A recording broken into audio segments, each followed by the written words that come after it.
अस्सलाम वालेकुम दोस्तों, उम्मीद करती हूँ आप सब खैरियत से होंगे। Welcome to daily success by K. इस वीडियो के अंदर आज हमने डिस्कस करना है एलएलबी पार्ट 3 का जो आपका सिलेबस है, कोर्स आउटलाइन को डिस्कस करेंगे। हम सबसे पहले कौन कौन से सब्जेक्ट्स ऐड हैं एलएलबी पार्ट 3 के अंदर उनको डिस्कस करेंगे, और फिर हम डिस्कस करेंगे कि अब आपने स्टेप वाइज प्रिपरेशन किस तरह से करनी है ताकि आपका सारा सिलेबस कवर हो जाए और कम से कम टाइम में कवर हो। ठीक है, तो वो सब चीज़ों को हम डिटेल के अंदर डिस्कस करेंगे। सबसे पहले आपको स्क्रीन पर शो हो रही है कोर्स आउटलाइन। ये जो कोर्स आउटलाइन है ये आपको दिखाएगी सबसे पहले कि आपका पार्ट 3 के अंदर कौन कौन सा सब्जेक्ट ऐड है।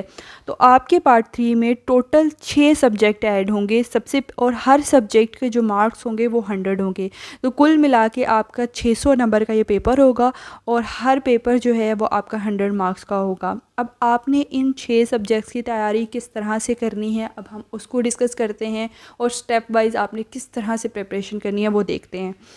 देखो, सबसे पहले आपको पता होना चाहिए कि आपको कौन कौन से स्टेप्स को फॉलो करना है, क्योंकि जब तक आपको ये चीज़ नहीं पता होएगी आप अपने सिलेबस को अच्छे तरीके से कवर नहीं कर सकते हो, आप तैयारी अच्छे तरीके से नहीं कर सकते हो। तो इसलिए आपके पास एक रोड मैप का होना बहुत ज़्यादा ज़रूरी है। तो अब हम देखते हैं कि वो कौन से स्टेप्स ऐसे हैं जिनको फॉलो करके आप मैक्सिमम मार्क्स गेन कर सकते हो। सबसे पहले आपने पास्ट पेपर्स को रीड करना है। जैसे आपने सबके पास पेपर को कलेक्ट करना है, उनको फिर आपने देखना है, और जो इम्पोर्टेंट क्वेश्चंस होंगे आपने वो कलेक्ट करने हैं और वो नोट डाउन कर लेने हैं। तो अब आप बेशक आप कोई ऐसा स्टूडेंट है जो सारा ही सिलेबस कवर करना चाहते हैं, या फिर कोई ऐसा स्टूडेंट है जो चाहते हैं कि वो इम्पोर्टेंट चीज़ें करे, दोनों के लिए ये चीज़ इम्पोर्टेंट है कि उसको इम्पोर्टेंट क्वेश्चंस का पता हो। फिर इस तरह ये होता है कि सबसे पहली प्रेफरेंस ये होती है कि आप इम्पोर्टेंट क्वेश्चंस को देखो और उनको पहले तैयार करो, बाकी जो बाद के काम हैं, बाद के क्वेश्चंस हैं, वो आप बाद में प्रिपेयर कर लो। ठीक हो गया। फिर उसके बाद अब आप एक ऐसे सपोज ऐसे स्टूडेंट है जो कॉलेज जाना पसंद नहीं करते हैं, वो कहते हैं कि हम एंड पर तैयारी कर लेंगे, या फिर कोई ऐसे स्टूडेंट है जो कहते हैं मैं स्टार्ट से घर से तैयारी कर लेता हूँ लेकिन बाहर नहीं निकलना। तो फिर इस केस के अंदर आप कोई भी यूट्यूब चैनल पकड़ो अपनी मर्ज़ी का। बेशक मैंने भी इन सब के ऊपर वीडियोस रिकॉर्ड करनी है और लेक्चर बनाने हैं, लेकिन आपको अपनी मर्ज़ी का जो आपको चैनल पसंद है, जिधर से आपको समझ आती है, आपने वो चैनल पकड़ना है, उधर से आपने लेक्चर्स लेना शुरू कर देने हैं। अब आप जब रोज़ एक लेक्चर लिया करेंगे ना, तो उसके साथ साथ आपने अपने ख़ुद के नोट्स बनाने हैं, क्योंकि जब आपके पेपर्स करीब आएंगे तो आपके सिर्फ आपको अपने नोट्स काम आएंगे। जो आप पैसे दे के ख़रीद लेते हो नोट्स, वो इतने हेल्पफुल नहीं होते, क्योंकि पेपर में बैठा बंदा ब्लैंक होता है, उसको सिर्फ वो चीज़ें काम आती हैं जो उसके जहन में हों, जो उसने खुद लिखी हों, जो उसके कॉन्सेप्ट्स क्लियर हों। तो कोशिश कीजिएगा कि अपने कॉन्सेप्ट क्लियर करें और अपने नोट्स खुद तैयार करें, क्योंकि यही आपको काम आने वाले हैं। और जो दूसरे नोट्स का रट्टा लगाया हुआ पेपर में सब ब्लैंक हो जाता है, कुछ याद ज़्यादा नहीं रहता, आपके सिर्फ कॉन्सेप्ट्स काम आते हैं। ये आपके कॉन्सेप्ट्स हो गए, स्टेप्स हो गए। अब देखें, जैसे ही आपने एक सब्जेक्ट को कंप्लीट कर लिया, अब आपका अगला टारगेट होना चाहिए उस सब्जेक्ट की रिवीजन ज़रूर करें।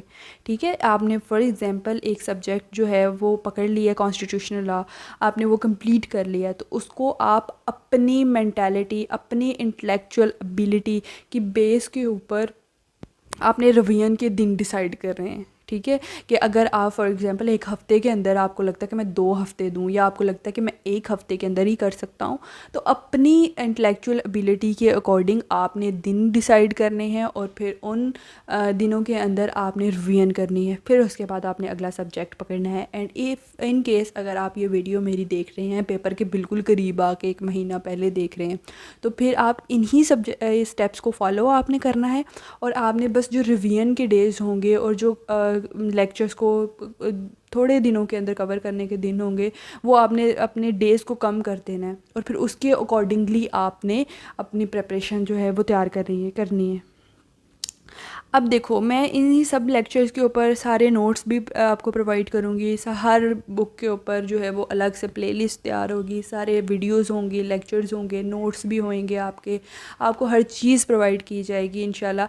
और अगर आप चाह रहे हैं कि नहीं, जो हमने पार्ट 2 के अंदर कुछ चीज़ें की हैं वो आपको पसंद नहीं आई, और आप चाहते हैं कि इसको चेंजिंग्स की जाएँ पार्ट 3 के अंदर, तो आप वो चीज़ मुझे ज़रूर सजेस्ट कीजिएगा। और आप सबका बहुत बहुत शुक्रिया। हम जो LLB पार्ट 2 और पार्ट 1 के रिव्यूज़ रहे हैं वो अल्हम्दुलिल्लाह बहुत ज़्यादा अच्छे रहे हैं।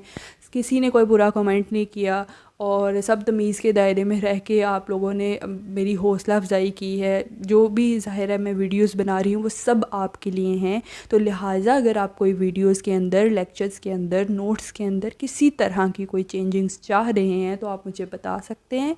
इंशाल्लाह उसके अंदर चेंजिंग्स की जाएंगी। एक दफ़ा फिर से आप सबका बहुत ज़्यादा शुक्रिया, आपने मुझे सपोर्ट किया है और आपके अच्छे अच्छे रिव्यूज़ का बहुत ज़्यादा शुक्रिया। अब आप देखें, हर चीज़ आपकी मैंने समझा दी है, किस तरह से आपकी कोर्स आउटलाइन है, किस तरह से आपने कवर करना है सिलेबस, और हर चीज़ अब क्लियर हो गई है। तो अब आपका काम ये है कि आपने मेरी वीडियो को लाइक किए बगैर बिल्कुल नहीं जाना।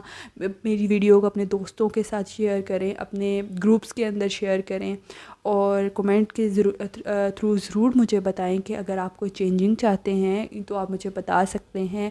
और आप अगर वैसे ही वीडियो लेक्चर्स चाहते हैं और साथ नोट्स चाहते हैं तो भी आप मुझे कमेंट करके ज़रूर बताएं। मैं इंशाल्लाह आपके कमेंट्स पढ़ती भी हूँ, सबके ही पढ़ती हूँ, और मेरी कोशिश होती है मैं सबको ही रिप्लाई करूँ। अपना बहुत सा ख्याल रखें। Thanks for watching my video. अल्लाह हाफिज़।